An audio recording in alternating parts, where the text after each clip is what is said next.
बिस्मिल्लाहिर्रहमानिर्रहीम। Dear students, अस्सलामु अलैकुम।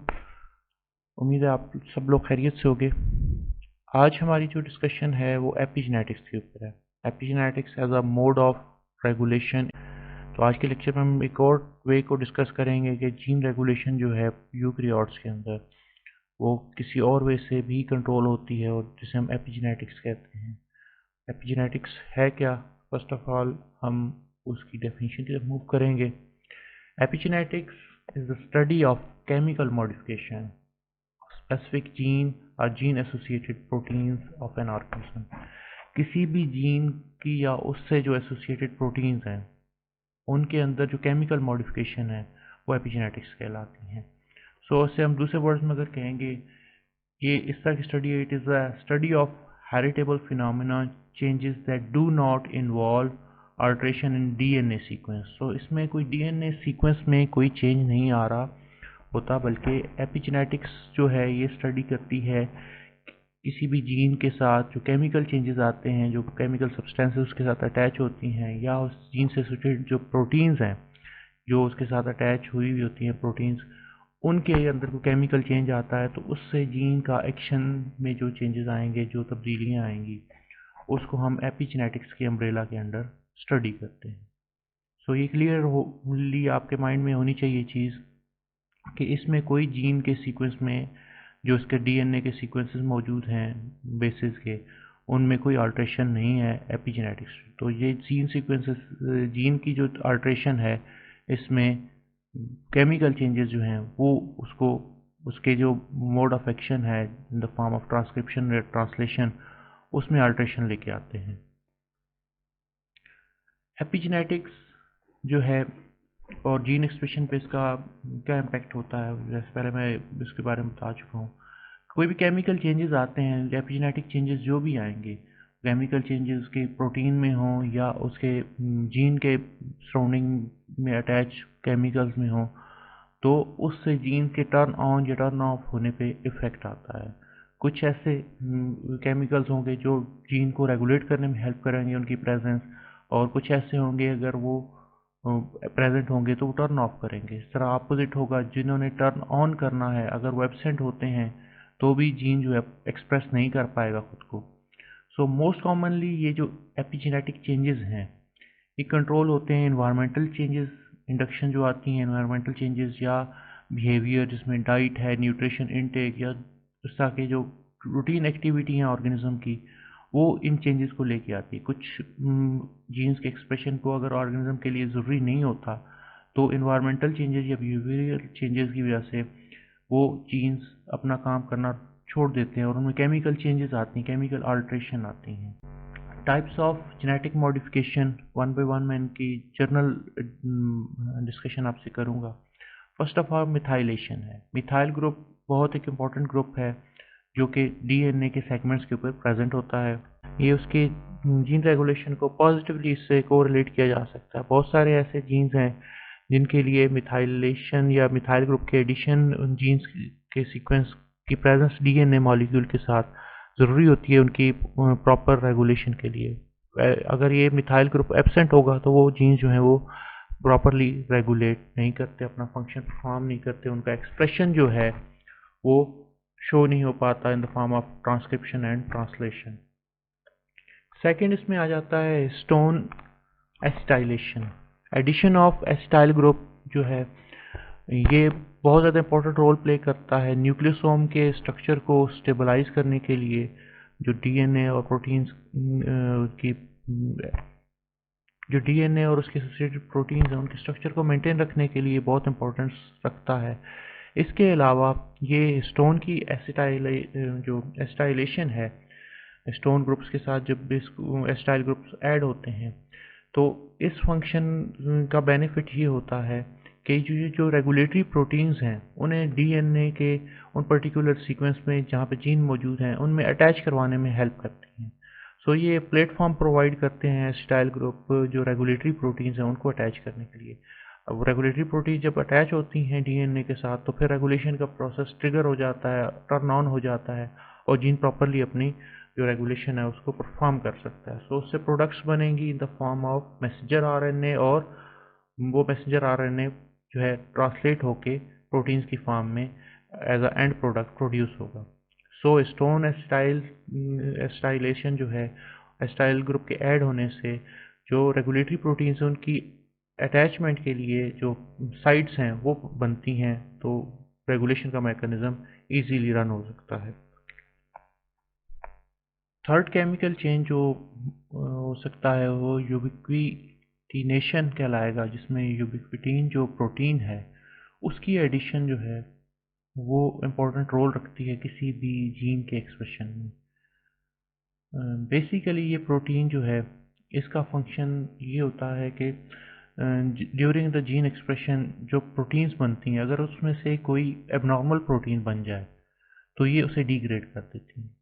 सो बहुत सारी ऐसी प्रोटीन जो नॉर्मल अपना फंक्शन परफॉर्म करने वाली नहीं होती, तो उनकी डिग्रेडेशन में ये अपना रोल प्ले करती है ताकि जीन अपना प्रॉपर एक जो रेगुलेशन मैकेनिज्म है उसको अडॉप्ट किए रखे और उसमें कोई अल्ट्रेशन ना आए। तो ये एडिशन जो है यूबिक्विटीन प्रोटीन की, ये जीन की रेगुलेशन में सपोर्टिव रोल प्ले करती है ताकि कोई एबनॉर्मल प्रोटीन प्रोड्यूस ना हो। यूबिक्विनेशन के फिनोमेना में अभी कुछ अंडर स्टडी हैं चीज़ें ऐसी जो यूबिक्विटीन प्रोटीन का फंक्शन जो है वो अभी स्टिल अंडर स्टडी है।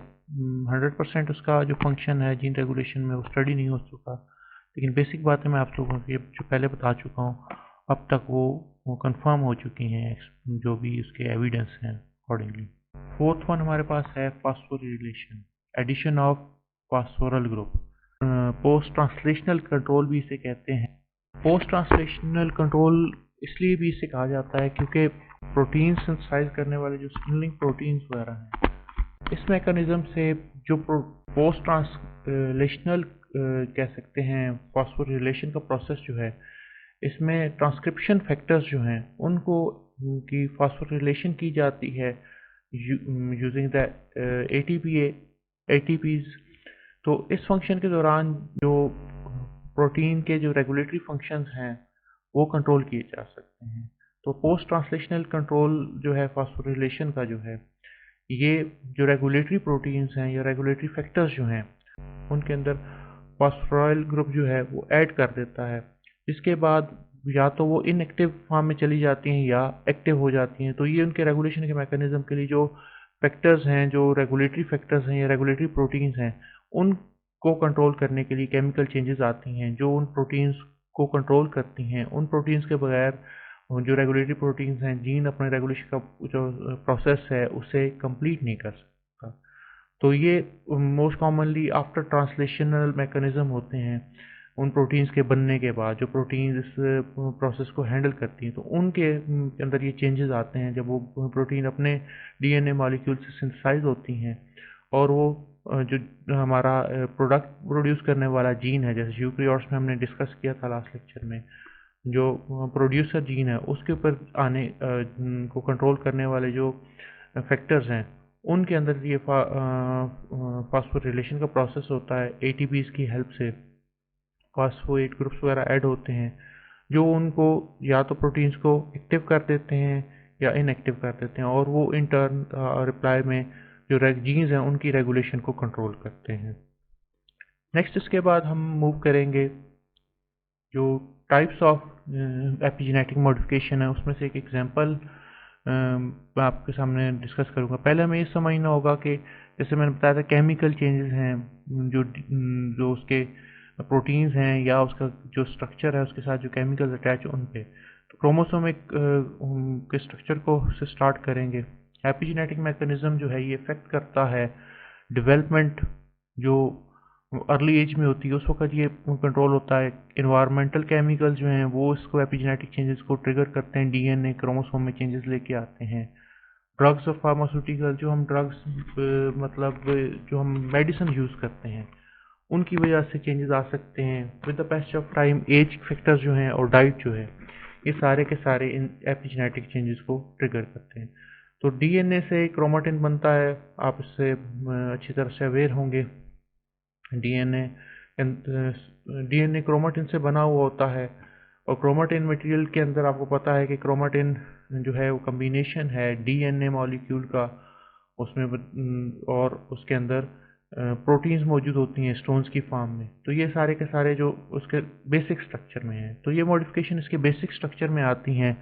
मिथाइल ग्रुप जो है आपको पहले जैसे बता चुका हूँ कि एडिशन होती है उसके डीएनए के ऊपर, और डीएनए को मिथाइलेशन जो है वो ऐसा फैक्टर है जो जीएनए के ऊपर पर्टिकुलर कह सकते हैं टैग के तौर पे वर्क करता है, जो उसको या तो एक्टिवेट कर देता है उसके फंक्शन को या उसे सप्रेस कर देता है। तो जीन का जो एक्शन है वो या तो एक्टिवेट हो जाएगा इनके एडिशन से या सप्रेस हो जाता है इनकी एडिशन से। स्टोन प्रोटीन के साथ बाकी भी हम चीज़ें पढ़ेंगे, लेकिन यहाँ पे हम मिथाइलेशन से ही रिलेटेड चीज़ें पढ़ेंगे। जैसे आपको यहाँ इसमें नज़र आ रहा है कि स्टोन टेल्स हैं, उन टेल्स के ऊपर कोई मिथाइल ग्रुप नहीं है, लेकिन जब उसके ऊपर आके मिथाइल ग्रुप्स ऐड होते हैं तो वो उन जीन्स को एक्टिव करते हैं या इनएक्टिव करने में हेल्प करते हैं। और फाइनली एपिजेनेटिक फैक्टर्स जो हैं ये उनके अंदर डिफरेंट टाइप के हेल्थ इश्यूज लेके आते हैं, जैसे डेवलपमेंटल हैं, उसमें कैंसर वगैरह के हैं, ऑटो इम्यून डिजीज़ आना शुरू हो जाती हैं, मेंटल डिसऑर्डर्स, डायबिटीज़ जो है ये भी एपिजेनेटिक चेंज है। अर्ली एजेस में ह्यूमंस में बहुत सारे ऐसे ये डिजीज़ कॉमनली कम जो ये कह सकते हैं एक अर्ली एज में नहीं पाई जाती, later on with the passage of time ये बढ़ना शुरू हो जाती है। कहा जाता है कि जो ओबेस पर्सन होते हैं, जो ज़्यादा मोटे होते हैं, जो ज़्यादा खाना खाते हैं, मीन उनकी डाइट प्लान ऐसा है, उनमें डायबिटीज़ होने के चांसेस ज़्यादा होते हैं। फिर हमारी कंजम्पशन में जो चीज़ें हैं, शुगर का इनटेक करना, वो डायबिटीज़ की तरफ लेके जाता है। तो ये इन्वायरमेंटल है चेंजेस हैं जो एपिजेनेटिकली कंट्रोल होते हैं, वो डीएनए के जो मॉलिक्यूल्स हैं उनके अंदर केमिकल चेंजेस लेके आती हैं और उससे जीन के रेगुलेशन चेंज हो जाते हैं। डायबिटीज़ बेसिकली जो पेंक्रियाज के अंदर इंसुलिन वगैरह प्रोड्यूस होनी है उसकी प्रोडक्शन रुक जाती है, और उसका मतलब ये है कि उस इंसुलिन की प्रोडक्शन का जो एक मैकेनिज़्म है प्रोड्यूस करने का, जीन रेगुलेशन का, वो स्टॉप हो गया किसी केमिकल चेंज की वजह से। हमारा डीएनए अल्टर नहीं होता बल्कि केमिकल चेंजेस जो हैं वो से उसके अंदर अल्ट्रेशन लेके आते हैं। तो ये एक जनरल सी एग्जांपल थी एपिजेनेटिक्स की। बाकी भी with the passage of time आपसे डिस्कस की जाएंगी। जो डिटेल फॉर्म है, जो टाइप्स हैं एपिजेनेटिक्स मॉडिफिकेशन की, वो मैं आपसे सेपरेट लेक्चर्स में डिस्कस करूँगा। तो इसके साथ मैं ऐड करना चाहूँगा कि इस पिक्चर का जो एक कॉपीराइट सोर्स है विकिपीडिया है। आज का लेक्चर हमारा यहाँ पे एंड हुआ बेटा। नेक्स्ट लेक्चर तक के लिए अल्लाह हाफिज़, फ़ी अमानिल्लाह।